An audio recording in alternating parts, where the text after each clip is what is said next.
Pourquoi la 5e Pourquoi la République? démocratie? Pourquoi la nationalité? Pourquoi la citoyenneté? Pourquoi le sondage? Pourquoi la laïcité? Parce que c'est comme ça.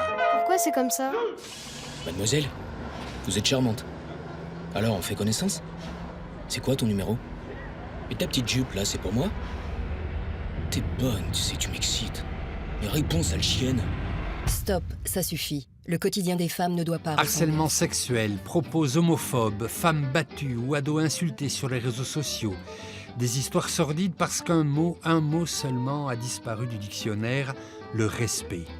Respect de l'autre, de sa parole, de ses convictions, respect de l'objet, respect de la place pour handicapés ou de la priorité à droite, respect des règles à la maison, dans la rue ou à l'école. Il n'est pas utile de savoir lire ou écrire pour apprendre ce mot, un mot qui est essentiel pour vivre en paix dans une collectivité.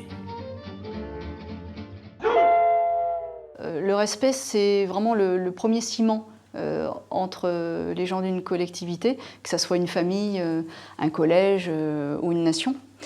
C'est ce qui permet c'est ce qui fonde les relations. C'est vraiment le ciment de base.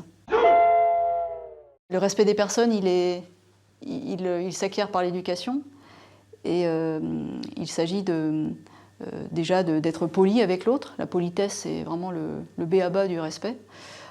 C'est par exemple écouter l'autre sans l'interrompre, considérer l'autre comme un autre soi-même. Donc nous, on est content d'avoir des droits et lui aussi. Ce livre, il est bien d'abord parce qu'il appartient à la collection Goûter Philo.